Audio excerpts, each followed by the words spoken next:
ಅಕ್ರಮ ಮರಳು ಮಾಫಿಯಾದ ಅಟ್ಟಹಾಸ ಮುಂದುವರಿತಾ ಇದೆ. ಲಾರಿ ತಡೆದಿದ್ದಕ್ಕೆ ಅಧಿಕಾರಿಗಳ ಮೇಲೆ ಹಲ್ಲೆ ಮಾಡಿದ್ದಾನೆ ಈ ಭೂಪ.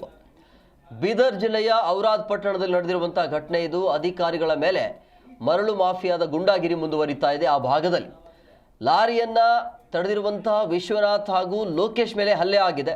ಲಾರಿ ಮಾಲೀಕ ಚಂದನ್ ಎಂಬಾತನಿಂದ ಈ ರೀತಿಯ ದಾದಾಗಿರಿ ಆಗಿದೆ. ಅವಾಚ್ಯ ಶಬ್ದಗಳಿಂದ ನಿಂದನೆ ಮಾಡಿ ಹಲ್ಲೆ ಮಾಡಿದ್ದಾನೆ ಈ ಆರೋಪಿ. ನಿಯಮ ಬಾಹಿರ ಮರಳು ಸಾಗಾಟನೆ ಆಗ್ತಾ ಇದೆ. ಅಲ್ಲಿ ತಪಾಸಣೆ ಮಾಡುವಂಥ ಸಂದರ್ಭದಲ್ಲಿ ಗಲಾಟೆ ಆಗುತ್ತೆ. ಆ ಮೂಮೆಂಟಲ್ಲಿ ಹಲ್ಲೆ ಆಗಿದೆ. ಔರಾದ್ ಪೊಲೀಸ್ ಠಾಣೆಯಲ್ಲಿ ಪ್ರಕರಣ ಕೂಡ ದಾಖಲಾಗಿದೆ. ಈಗ ಆರೋಪಿಯನ್ನು ಕೂಡ ಅರೆಸ್ಟ್ ಮಾಡಲಾಗಿದೆ. ಈ ರೀತಿಯಾಗಿ ಕಾನೂನು ಬಾಹಿರವಾಗಿ ಅಲ್ಲಿ ಸಾಗಾಟ ಮಾಡ್ತಾ ಇರುವಂಥ ಹಿನ್ನೆಲೆಯಲ್ಲಿ ಪ್ರಶ್ನೆ ಮಾಡಿದವರಿಗೆ ಲಾರಿ ಮಾಲೀಕನಿಂದ ಈ ರೀತಿಯಾಗಿ ಹಲ್ಲೆ ಆಗಿರುವಂಥ ಘಟನೆ ಇದು. ಸದ್ಯ ಈಗ ಆರೋಪಿಯನ್ನು ಅರೆಸ್ಟ್ ಮಾಡಲಾಗಿದೆ. ರಾಜಾರೋಷವಾಗಿ ಈ ರೀತಿಯಾಗಿ ಮರಳು ದಂಧೆ ನಡೆಯುತ್ತೆ ಆ ಭಾಗದಲ್ಲಿ.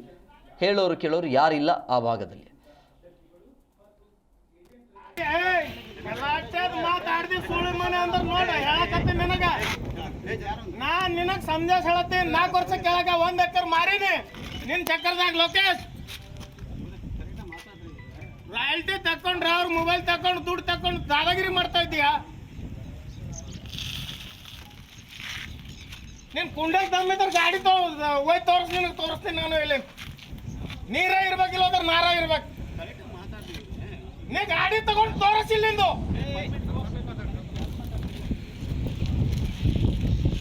ಗಾಡಿ.